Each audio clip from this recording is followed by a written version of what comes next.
Sige po, tayo po isasaya. Tayo po ay magde-declare na tayo ay nagtatagumpay dahil ang pag-asa natin ay ang ating Panginoon. Amen.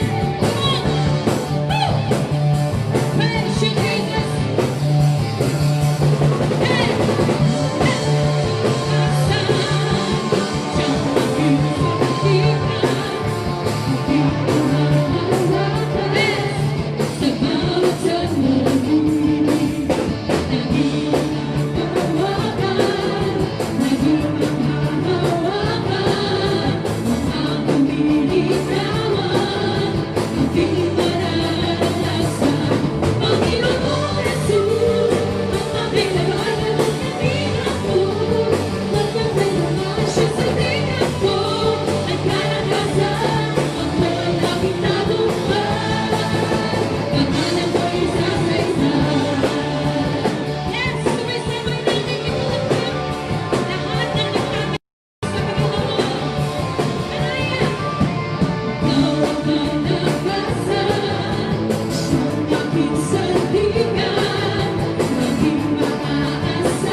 Praise you, Lord.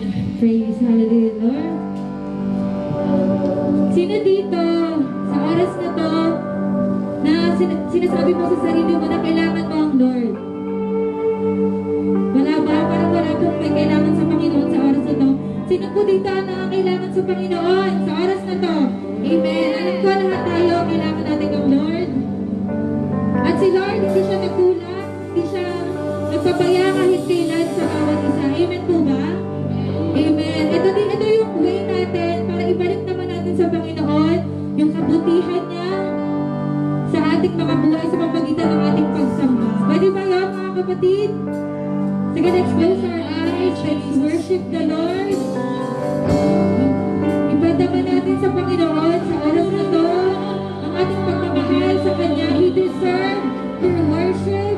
He deserves a song of praise. Jesus, we worship you. Hallelujah. Come on. Worship the Lord. Buksan mo yung bibig mo, kapatid, sa oras na to.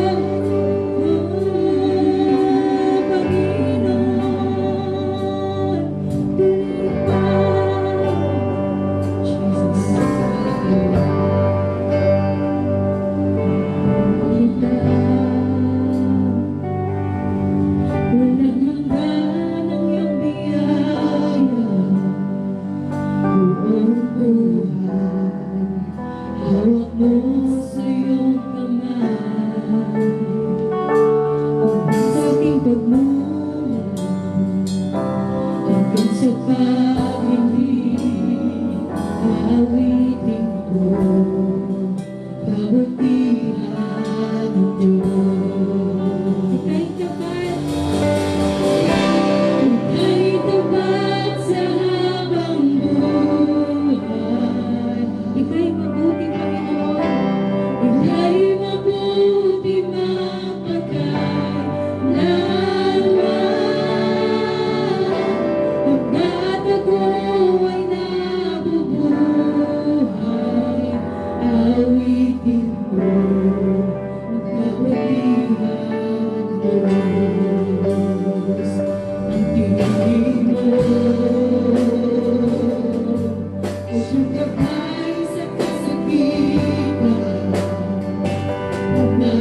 magbabago ang kabutihan mo kailanman.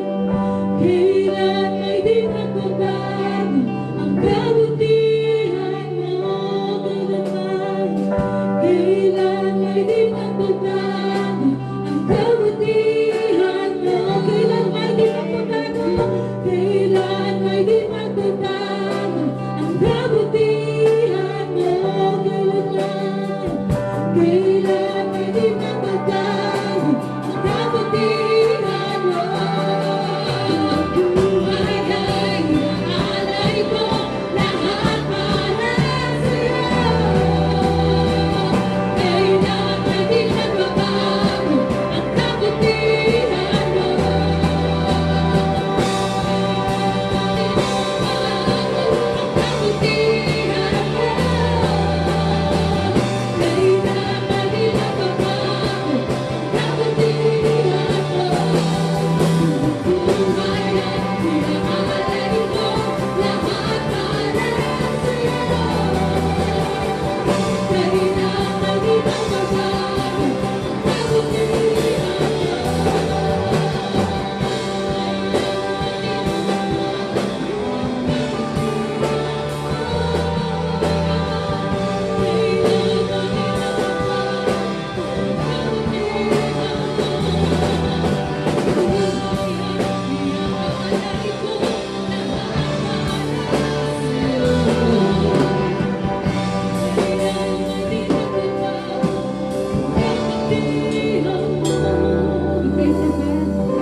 Ika'y tapat sa habang buhay. Ika'y mabuti magpakailanman.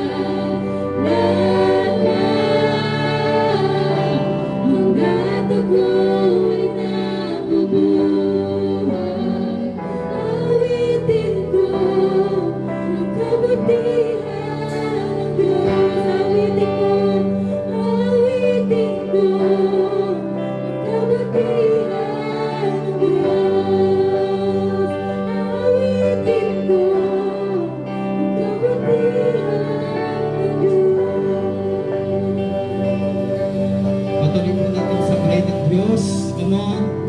Bawat isa po sa atin, ibukat po natin ang ating mga bibig. Patuloy tayo sumamba sa Panginoon. Let us worship the Lord. Yes. Thank you, Lord Jesus. Thank you, Lord. Open your mouth.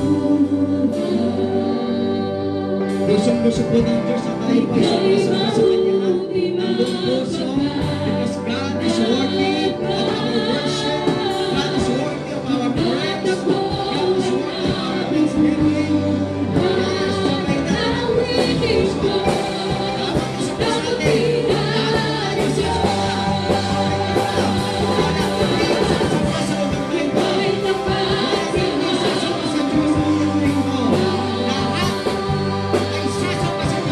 Ika'y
buhay at iaalay ko lahat para sa'yo.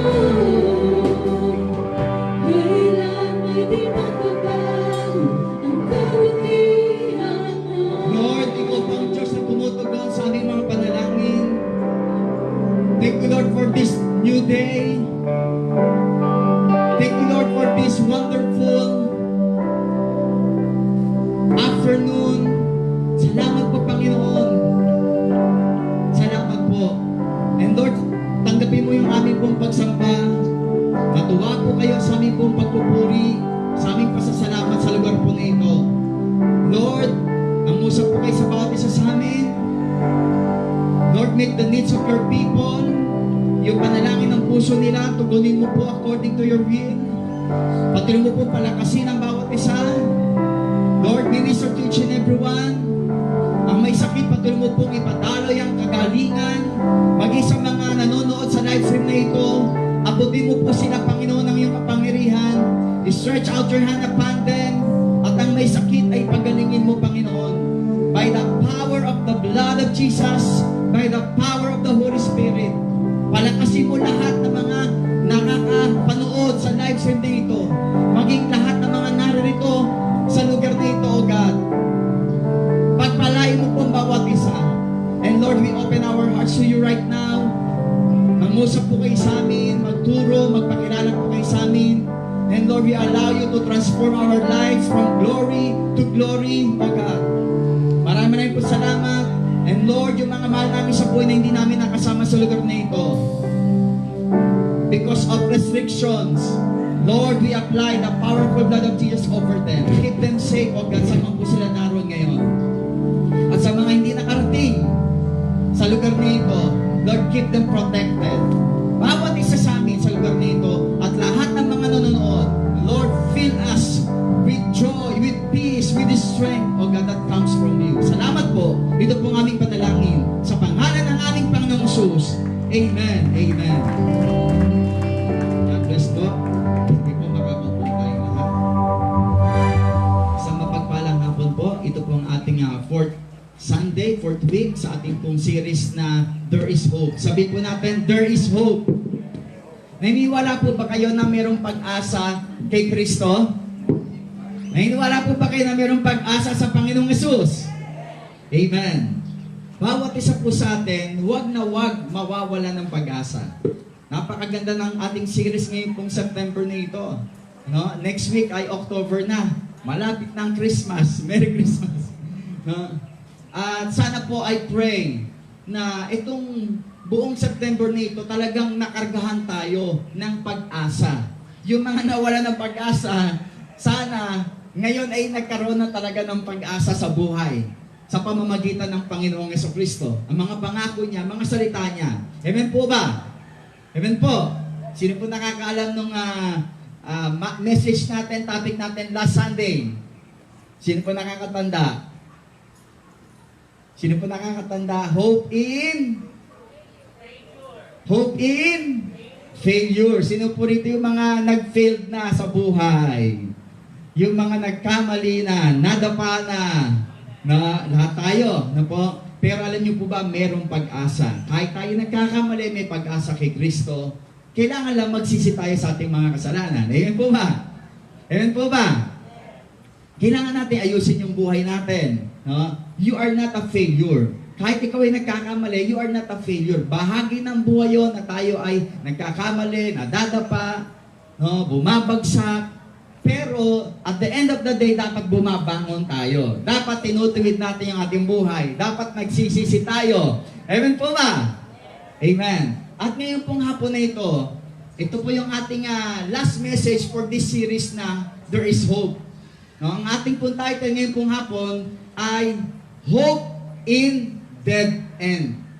Sabihin po natin, Dead End. Sino po rito yung naranasan niya yung isang sitwasyon na wala na siyang masulingan? Wala nang masulingan. Dead end na. Kaliwa ka na, harap, likod, wala na. No, naalala ko po yung sa ozone disco. Alam niyo po yung ozone disco? Sino po nakaabot nung yung trahead dyan ng ozone disco? Yung classmate ko po kasi dyan sa Katangalan, tapag po nito yung bahay niya. Nagkakwentuhan po kami mga 3 weeks ago. Kasi sinesharean ko po yun. Nagkita kami dyan, nagmerienda kami. Then, doon pala siya nagwo-work dati sa ozone disco. Yung mismong araw na nasunog yun, absent siya. Kung hindi, patay siya. Kaya siya na-absent, na-aksidente siya sa motor. Kaya napaganda yung pagkaka-aksidente niya sa motor. Dahil nung na-aksidente siya sa motor, nagpahinga siya. Hindi muna siya pumasok ng ilang araw. Yun yung panahon na nasunog yung ozone disco, na napakaraming namatay. Then, tinanong ko siya, no, sabi ko, wala ba talagang fire exit yung ozone disco? Sabi niya, wala talaga. Wala talagang fire exit. Sabi niya gano'n. Merong exit pero papunta yon sa another disco house. Sabi niya gano'n. At yung pintuan na nilabasan daw ng mga tao, alam niyo yung pintuan na bago ka nasa loob ka, dapat po ang pintuan pag nasa loob ka ng bahay, ang pintuan pag gano'n. Di ba po? Pag gano'n dapat. Naunawaan niyo po ba ako? Mga Pilipino po ba kayo? Yan. Di ba po? Ito, loob ng bahay. Ito yung pintuan. Dapat pag ganon palabas. Amen po ba? Yung pintuan nila, hindi. Papaloob. Nagtakbuhan na ang mga tao. Paano nila ngayon mabubuksan papaloob? Lahat na nagtakbuhan papalabas. Kung meron mang isa na binubuksan yung pinto para makalabas, papaloob niya bubuksan. Nagtatakbo na yung mga tao. Naggigit-gita na, nagtutulakan na. Hindi talaga mabubuksan ng pinto. At dahil doon, na-aksidente talaga sila, nakapahamak sila. No? Bakit? Dead end Walang exit point. No? Walang exit point. May entry point, pero walang exit point. No? Sino po rito naranasan yung nalagay ka sa isang sitwasyon na wala ka ng masulingan, para bang wala ng solusyon sa problema mo?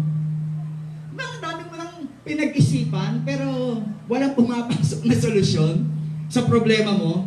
Yung wala kang mapuntahan, wala kang malapitan, wala kang magawa. Kahit anong gawin mo, parang hindi pa rin umuubra. Ganun pa rin na sitwasyon. Yung bang nasukol ka na, dead end na. Sarado sa harapan, sarado sa likod, sarado sa kaliwa, sarado sa kanan. No? Wala na. Ano gagawin mo? Dead end na yung sitwasyon. Nasukol ka na. Wala ka nang masulingan. Naalala ko po yung aming pong family testimony. Kaya ang daddy, nung tinanong ko, naranasan nyo na po ba yung dead end? Ang una-unang nagtaas ng kamay yung daddy ko Kasi po, siguro mga year 1995 or 1996 yun, naranasan namin pamilya yung dead end situation. Sabi nga po natin, dead end situation. Alam niyo po kung bakit? That time po, yun yung ang bayad lupa namin dyan sa Pangulo, iniilit na ng bangko. Dahil po, inabot na ng 2 million yung utang namin sa bangko. That time. Iniilit na yung bayad lupa namin, wala naman kaming malipatan. No? Wala rin kaming pera. Bakit? Kasi yung business ng daddy ko, na palaistaan doon sa Mindoro, na ilang ektarya yon, na hinulugan niya ng sugpo, ng bangos, in 2 years, lahat yun nawala. Yung sugpo ay natunaw, yung bangos, hindi lumaki. No? Sa madaling salita, lugi in 2 years. Yung kalahating milyon na ininvest niya doon sa palaistaan sa Mindoro. Lugi, walang pera, tapos iniinit pa ng bangko yung bayad lupa namin. And that time, ang mami ko, nagkasakit pa. At yung sakit ng mother ko, hindi talaga physical illness. May kinalaman sa spiritual illness. Bakit? Kasi meron siya naririnig na boses Ang sabi ng boses sa kanya, mamamatay ka na, mamamatay ka na, mamamatay ka na. Sa tuwing naririnig niya yung boses na yon, no, natatakot siya, kinakabahan siya, no, at bigla na lang siyang mawawala ng malay. No? Sabay-sabay po yun yung ganung sitwasyon namin. And financially broken po kami, wala ring masulingan yung father ko. Walang kamag-anak na malapitan. No? Wala. Kaya that time po, sa harapan sarado. Sa likod, sarado. Sa kanan, sarado. Sa kaliwa, sarado. Wala na talaga. Isa na lang ang bukas. Ayun. Isa na lang ang bukas. Papuntang langit na lang ang bukas. Kasi sa lupa, sarado pa rin eh. At yun yung time na nakakilala kami sa Panginoon. Yung panahon na yun. There is hope in dead end. Kaya di ba, palakpakan natin ang Diyos, malakas ang palakpak sa Panginoon. Ginamit ng Diyos yung dead end situation namin that time para kami makakilala sa Diyos. Para kami ay lumapit sa Diyos. Kasi nga, wala ka nang malapitang ibang tao eh. Wala nang ibang kamalapitan para tulungan ka eh. Isa na lang eh. Buti na lang ang langit bukas. Pag tumanya ka, bukas ang langit. Open heaven. No? Lagi kang welcome. Gusto ko po sabihin sa bawat isa sa atin, sa mga nanonood sa live stream na ito at sa ating pong lahat dito, if you are in a dead end situation, there is hope. Pwede bang sabihin mo po sa katabi mo, no? Bagamat magkakalayo tayo, sabihin mo sa iyong katabi, may pag-asa ka pa. May pag-asa pa tayo. Kung ikaw ay nasa dead end situation, yung bang wala kang malapitan, wala kang mahinga ng tulong, nasukol ka na, merong pag-asa sa Panginoon. Meron pong isang istorya sa Bible, napakagandang istorya na to. Very familiar po itong story na ito sa bawat isa po sa atin. Ito yung paghahati ng dagat na pula. Napakinggan niyo na po ba yung istorya na yun sa Bible? Sa Exodus, hinati ng Diyos yung dagat na pula. Ang mga Israelita that time ay dead end na rin. Pakinggan niyo po, basahin ko po ito pong passage na ito.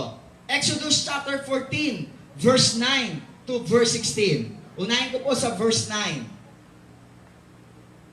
Yan, tignan niyo po sa ating pong PowerPoint. Hinabol nga sila ng mga Ehipsyo. Yung mga Israelita, yung tinutukoy po rito, na mula sa Ehipto, lumabas ng Ehipto, patungo na sila sa lupang pangako. Saan po patungo? Sa lupang pangako na sila patungo. Pero, yung mga Egyptian, na dati nilang mga amo, dati nilang mga master, no, hinabol sila para pabalikin uli sila sa Ehipto at maging alipin muli sila. Yun po yung istorya rito. Okay, hinabol nga sila ng mga Ehipsyo, ng mga kawal ng Faraon, sakay ng kanilang karwahe. Inabot nila ang mga Israelita sa tabing dagat. Saan daw po inabot? Saan daw po inabot? Sa tabing dagat, malapit sa Piarhirot, sa tapat ng Baal Zephon. Verse 10. Matinding takot ang naramdaman ng mga Israelita nang makita nilang dumarating ang Faraon at ang mga Ehipsyo. Kaya dumaing sila kay Yahweh. Verse 11. Sinabi nila kay Moses, wala na bang mapaglilibingan sa amin sa Ehipto? Kaya mo kami dinala sa ilang para dito mamatay? Inilabas mo nga kami sa Ehipto, ngunit tingnan mo ang nangyari. Verse 12. Hindi ba't bago tayo umalis, sinabi na namin sa iyo na ganito nga ang aming sasapitin? Sinabi na namin sa iyo na huwag mo kaming pakialaman at pabayaan mo na lamang kaming manatiling alipin ng mga Ehipsyo sapagkat mas gusto pa naming maging alipin kaysa mamatay dito sa ilang. Verse 13, sumagot si Moses, lakasin ninyo ang inyong loob. Huwag kayong matakot. Tingnan na lamang ninyo kung paano kayo ililigtas ngayon ni Yahweh. Hindi na ninyo muling makikita ang mga Ehipsyong yan. Verse 14, ipagtatanggol kayo ni Yahweh, pumanatag lamang kayo. Verse 15, sinabi ni Yahweh kay Moses, bakit mo ako tinatawag? Palakarin mo ang mga Israelita. And verse 16, last verse, itapat mo sa ibabaw ng dagat ang iyong tungkod. Mahati ang tubig at matutuyo ang lalakaran ninyo. Wow! Ganon makapangyarihan ang Diyos. According sa story, hinahabol na sila ng mga Egyptian. para ibalik sa Ehipto at muling maging alipin ang mga Israelita. At gusto ng kaaway na alipinin sila muli. Alam niyo po, ganun ang kaaway eh. Yung bang nakakilala ka na kay Lord, tapos unti-unti ka nang binabago ng Diyos, binibigyan ng bagong simula, bagong buhay. Pero ang gusto ng diablo, ang gusto ng kaaway, ibalik ka sa dati mong magulong buhay. Ibalik ka doon sa dati mong maling buhay. Ganon ang kaaway. No? Ganon ang ginawa ng mga Egyptian sa mga Israelita. No? Pero huwag kang papayag na bumalik doon sa dati mong maling buhay. Pinalaya ka na ng Diyos sa pagkaalipin. Sabi mo sa iyong katabi, pinalaya ka na ng Diyos sa pagkaalipin. Ang gusto ng Diyos sa atin, dalhin tayo sa promised land. Sa lupang pangako, sa isang sitwasyon na masagana, masayang buhay, mapayapang buhay, masaganang buhay. Then, sabi po sa story, inabutan ng mga Egyptians sa harap ng Red Sea, sa dagat na pula, ang mga Israelita. Ito po yung sitwasyon. Tingnan niyo po. Ito ang dagat na pula. Ito ang mga Israelita. Naroon ang mga Egyptian sa likuran. Nasa kanan at sa kaliwa, ang disyerto at ilang. Wala kang masusulingan. Hindi ka naman pwedeng lumangoy sa Red Sea. Hindi mo kakayanin. Nasa likod ang mga kaaway para tugisin sila. Nasa kaliwat kanan, ang disyerto at ilang. Mapanganib. Hindi sila magtatagal. Kaya, wala talaga silang masusulingan. Nasukol na sila ang mga Israelita. Amen po ba? Nasukol na sila ng kaaway. Pero tandaan niyo po, pag binasa niyo po yung story, ngunit sa pamamagitan ng apoy at ulap ng Diyos, ang mga Egyptian hindi makalapit sa kanila. Narito po mga Israelita, ito yung dagat na pula. Dapat makarating sila rin sa kabilang ibayo, pero malayo po yung distance noon. No, hindi nila kakayanin lumangoy para makarating ron. Nasa likuran ng mga kaaway. Amen po ba? Sa kaliwat kanan, wala rin. Sarado rin. Sarado rin po. Pero, ang Diyos, yung kanyang apoy, at yung kanyang ulap na magitan between Egyptians and the Israelites. Kaya yung mga Ehipto, hindi makalapit sa mga Israelita, sapagkat humarang ang Diyos. Pumagitan ang Diyos. Mistulang apoy, mistulang ulap. Sa gabi, nagmimistulang apoy. Sa umaga, pag matindi ang araw, nagmimistulang ulap. Ang presensya ng Diyos. Kaya ang mga kaaway hindi makalapit sa mga Israelita. Tandaan niyo po, pakinggan niyo po ito. Sa dilim ay liwanag mo ang Diyos. At sa araw ay lilim mo naman ang Diyos.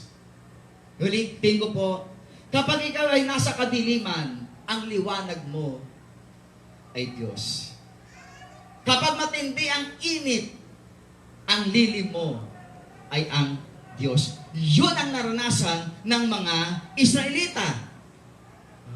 Then, according sa story, hinati ng Diyos ang dagat na pula. At ang mga Israelita ay nakatawid sa kabila na hindi sila napahamak. Sabi po sa story, yung mga Egyptian, hinabol pa rin yung mga Israelita. Habang ang mga Israelita tumatawid dun sa dagat na pula na hinati ng Diyos, yung mga Egyptian sa likod, humahabol din, tumawid din. Sinundan sila. Kaya lang, nung nasa kalagitnaan na yung mga Egyptian at ang mga Israelita ay nasa kabilang ibayo na, yung tubig na hinati ng Diyos ay ibinalik ng Diyos at nalunod lahat ang mga Egyptians na humahabol sa kanila. Pakinggan niyo po ito at tandaan. Pag ang kaaway, ikaw ay nasukol, ang Diyos ay gagawa ng paraan para sila ay malipol. Amen po ba? Naniniwala po ba kayo? Kayang gumawa ang Diyos ng paraan para ikaw ay sagipin, para ikaw ay i-deliver, para ikaw ay pagpalain. Amen po ba? Amen po ba? God will make a way where there seems to be no way. Kayang gumawa ang Diyos ng daan, ng paraan. Kahit sa tingin mo, wala nang paraan. Amen po ba? God is God of impossibilities. Walang imposible sa Diyos. Yung mahirap mong sitwasyon, madali lang yan kay Lord. Sisiw. Sabi mo po sa iyong katabi, sisiw lang ang problema mo kay Lord. Amen? Naniniwala po ba kayo ron? Pakinggan niyo po itong isang verse na ito. Basahin natin. Isaiah 53. Verse 2. Sabay-sabay po. Kung nakikita po ninyo, sabay-sabay. 1, 2, 3.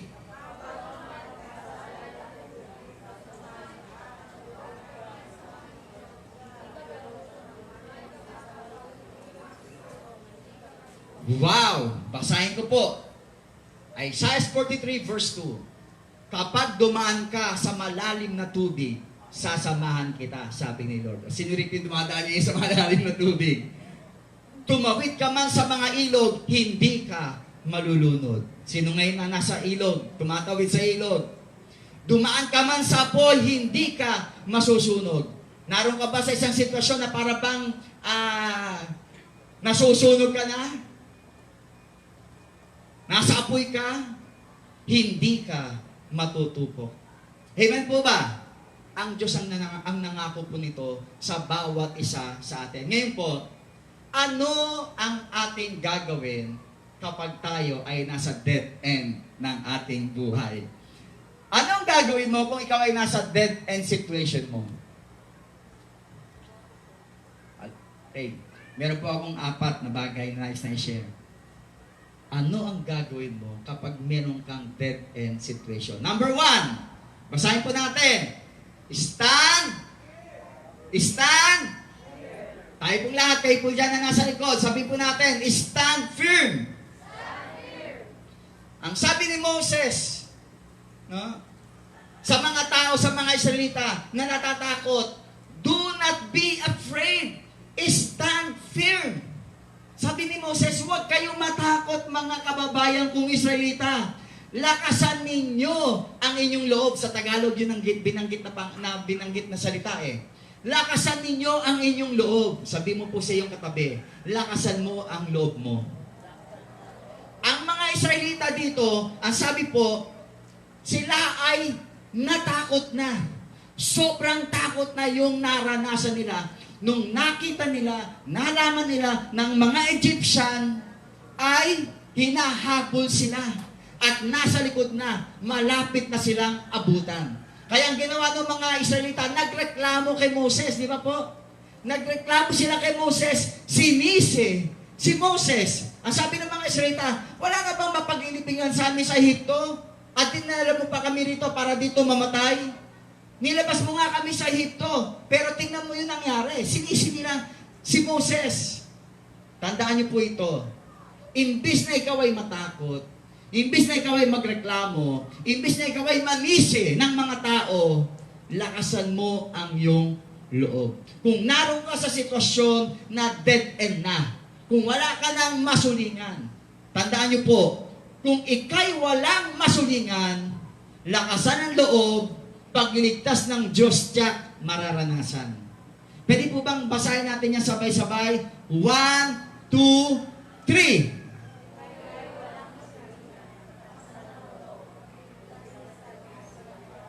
Okay po. Okay lang. Tayo po lahat, sabay-sabay, mas malakas. 1, 2, 3.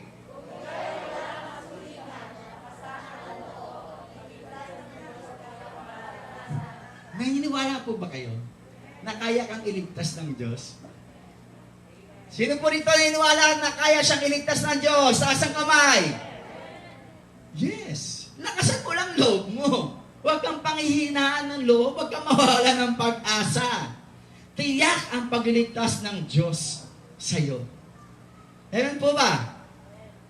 be firm. Pangalawa, be still. Sabihin po natin, be still. Tayo po dyan na nasa likod, sabihin niyo po, be still. Ang sabi po ng Bible sa verse 14, the Lord will fight for you. You need only to be still. Ipaglalaban ka raw ng Diyos. The Lord will fight for you. Ano sitwasyon mo ngayon? Ano problema mo ngayon? Ang sabi ni Lord, I will fight for you. The Lord will fight for you. Ipaglalaban ka ng Diyos. Ipagtatanggol ka ng Diyos. Be still, pumanatag ka lang. Sabi mo po sa iyong katabi, pumanatag ka, bes. Pumanatag ka, be still. Kakampi mo si Lord, ipaglalaban ka niya. Amen po ba? Amen po ba? Lagi natin itong isipin, kapag naroon tayo sa dead-end situation ng ating buhay, lagi natin isa sa isip, isa sa puso, at alalahanin natin, the Lord will fight for me. The Lord is for me. The Lord is with me. The Lord is in me. He will fight for me. I need to be still. Kailangan ko lang pumanatag. Huwag magwala. No? Huwag magbalisa. Amen po ba? Pumanatag. Sino po rito yung nitong mga nakarang araw ay balisang-balisa? Sino po rito yung nakarang araw yung kapayapaan na wala, balisang-balisa, magulo ang isip? Gusto ko po sabihin sa inyo, the Lord will fight for you. The Lord is for you. Kakampi mo ang Diyos. Pwede po bang kalabitin mo po sa yung katabi mo, sabi mo, kakampi mo si Lord. Pumanatag ka. Amen. Pwede bang palakpakan natin ng Diyos? Malakas sa palakpak sa Panginoon. Be still. Third, move on. Sino rito hindi maka-move on? Ito po yung pangatlo, move on. Sino dito yung na-stuck na? Sa kahapon, na-stuck na ang isip sa nakaraan. Hindi makapag-move on. Na-stuck na sa negatibong sitwasyon. Move on. Sabi mo po sa iyong katabi, move on ka na? No? Magpapasko na? Mag-move on ka na? Ang sabi ng Diyos kay Moses, bakit ka umiiyak? Palakarin mo ang mga Israelita. Tell the Israelites to move on. Magpatuloy. Huwag hihinto. Sabi mo po sa iyong katabi, magpatuloy ka. Sabi mo po sa iyong katabi, magpatuloy ka. Huwag kang hihinto. Yes. Mag-move on ka. Alam niyo po ang kaaway, gusto kang ibalik sa nakaraan. Ulitin ko po mga kapatid. Ang kaaway, gusto kang ibalik sa nakaraan mo. Yung nakaraan mong pangit, yung nakaraan mong sitwasyon, ang kaaway gusto kang ma-stuck sa negatibo. Ibalik ka sa nakaraang buhay, sa magulong buhay, sa sirang buhay, sa mahirap na buhay, sa maling buhay. Yun ang gusto ng kaaway, ibalik ka. Ayaw ng kaaway na ikaw ay nakakapag-move on. Ganun ang ginagawa ng kaaway. I-remind ka lagi sa mga failures mo. I-remind ka lagi sa mga pangit na nakaraan sa buhay mo. Ayaw niya na nag-move on ka. Gusto niya maging malungkot ang buhay mo. Ayaw ng kaaway na maging malaya ka. Pero ang gusto ng Diyos, nag-move on ka toward your great destiny. You have a great destiny. Bawat isa sa atin, napakaganda ng plano ng Diyos eh. Isang magandang kinabukasan, puno ng pag-asa. Yun ang plano ng Diyos. Kaya lang, you need to move on toward that great destiny. Kailangan mo magpatuloy. Huwag huminto. Huwag ka nang babalik sa pangit mong nakaraan. Amen po ba? Huwag mo nang babalik-balikan yun. Kahit sabihin sa isip lang.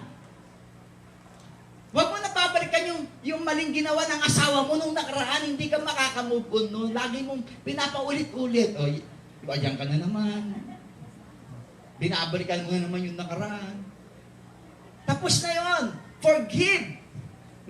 Humingi na ng tawad, patawarin mo na. Let's move on toward our great family. Amen po ba? Toward great relationship. Huwag kang magpa-stuck. Ang gusto ni Lord, nag-move on tayo. Sabi mo po sa iyong katabi, mag-move on ka na. Iwan mo na ang nakaraan. Tuluyan mo ng iwan ang nakaraan. Move on toward your promised land. Patungo ka sa lupang pangako eh.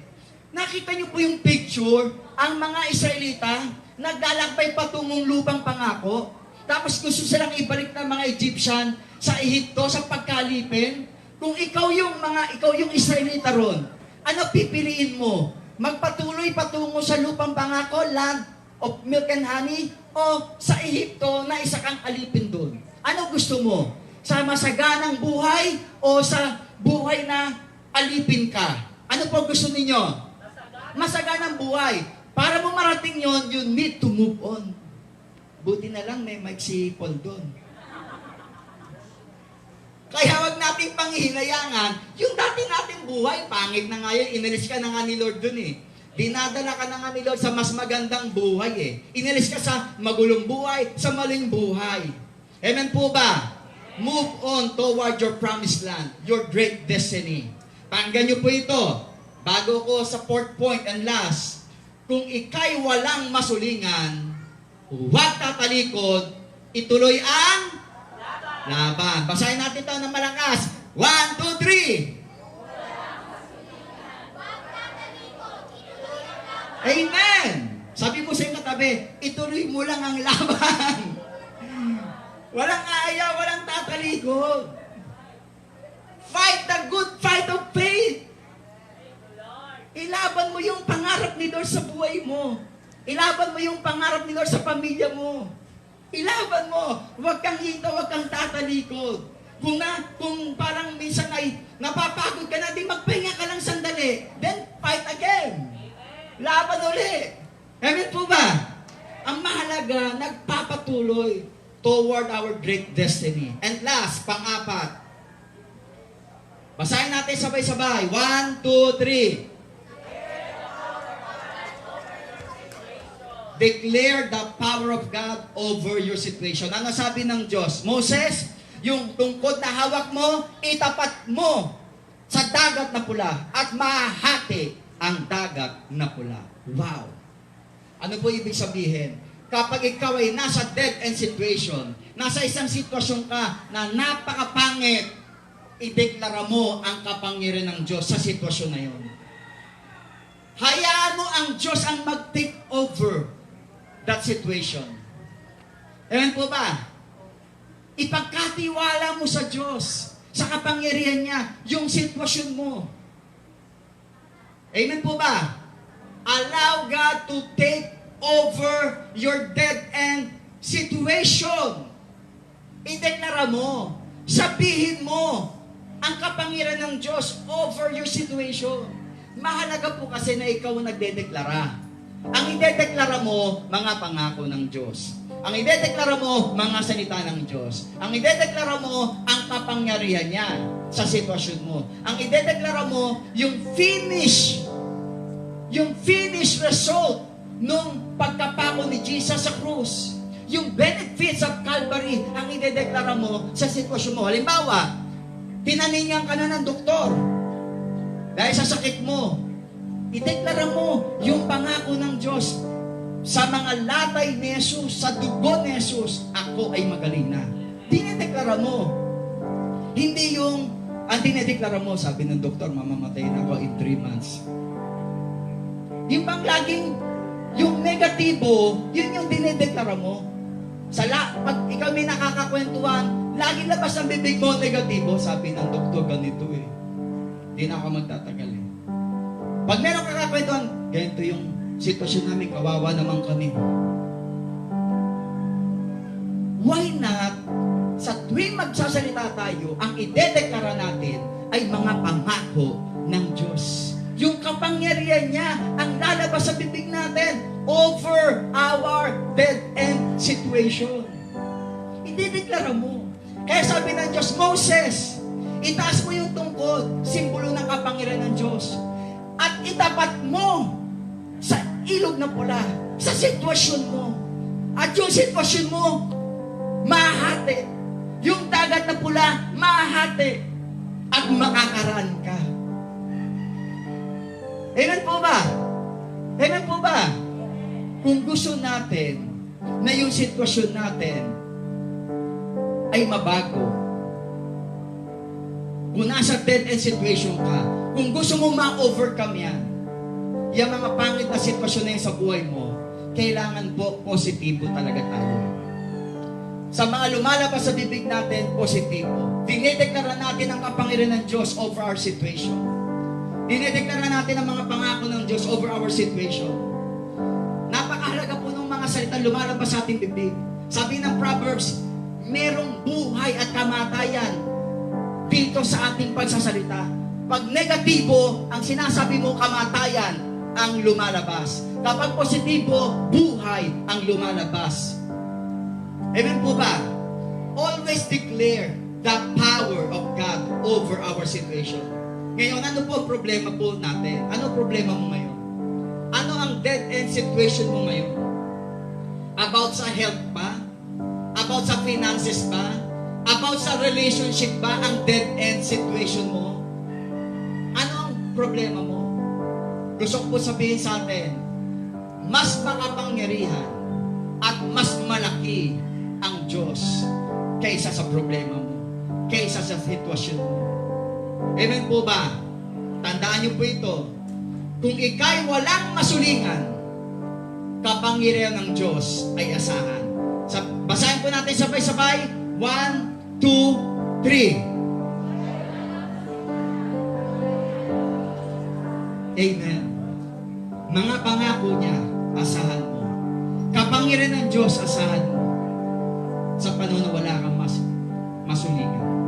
And God will make a way where there seems to be no way. Gagawa siya ng daan. Palakpakan po natin ng Diyos. Malakas ang palakpak sa Panginoon. Gagawa siya ng daan doon sa mga imposibleng lugar ng buhay natin. Gagawa siya ng daan. Ang dami ng himala ng Diyos sa buhay mo eh. Sa buhay natin eh. Ngayon ka pa ba magdadaw? Ang dami na niyang ginawang himala sa buhay mo. Pinagaling ka na niya, niligtas ka na niya, pinubay niya yung mga pangangailangan mo. Ngayon, dumarang ka sa isang dead-end situation, nadaanan mo na yan dati. Nadaanan mo na yan last year at na-overcome mo. Napagtagumpayan mo. At ngayon din, ma-overcome mo yan. Yung dead-end situation na yan. Increase your trust. Increase your faith in God. In His power. He will make a way where there seems to be no way. Naroon ka ba sa sitwasyon na dead end? Wala masulingan? Sukol ka na? Wala kang malapitan? Wala mahinga ng tulong? Naroon ka ba sa ganong sitwasyon? There is hope in the Lord Jesus. There is hope in dead end. Kaya niya maghimala. Hatiin muli ang dagat na pula sa buhay mo. Yung dagat na pula, yun yung sitwasyon mo, dead end eh. Pero kaya niya yung hatiin. At makakatawid ka. Ma-overcome mo yun. Makakarating ka sa promised land. And you will enjoy God's blessing in your life. Amen po ba? Malakas ang palakpak sa Lord. Tayo po lahat na ito ngayon. Kapag ikaw ay nasa dead end situation, stand firm. Be still. Move on. Huwag kang papayag na bumalik sa dating buhay. Move on toward your great destiny. And declare the power of God over your situation. Pwede po ba ngayong hapon na ito, pasalamatan talaga natin ng Diyos. Awitan natin siya. Mabuti ang Diyos sa ating buhay. Hindi kanya pababayaan. Amen po ba? He will make a way where there seems to be no way. Awitin po natin itong goodness of God sa Tagalog. Yes. Kita walang hanggan ang iyong biyaya. Buong buhay hawak mo sa iyong kamay.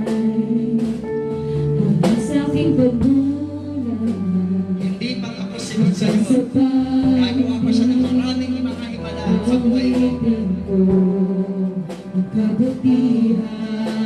Come on, tayo po lahat, walang isa na hindi kakanta. Walang isa na hindi sasamba. Lahat po kakanta. Aamin sa Diyos, sasamba sa Diyos. Ika'y mabuti, magpabinayan. Ika'y mabuti magpagkailanman. Magkatag kong Yes! Magtibak po tayo. Magpuri tayo, sumagot tayo dahil ang Diyos ay mabuti. Yes! Gumagawa siya ng himala. Hinahati niya ang tagang taon. Kaya itong gawin muli sa buhay mo.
Garden Venue.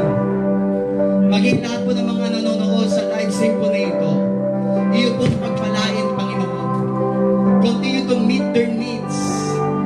Patuloy mo pong palakasin, pagalangin ang mga may sakit, patatagin, supply all their needs.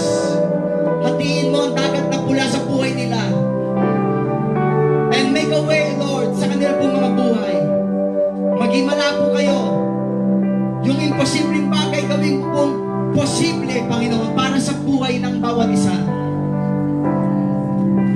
Salamat po, Panginoon. Pagpalain mo patuloy ang bawat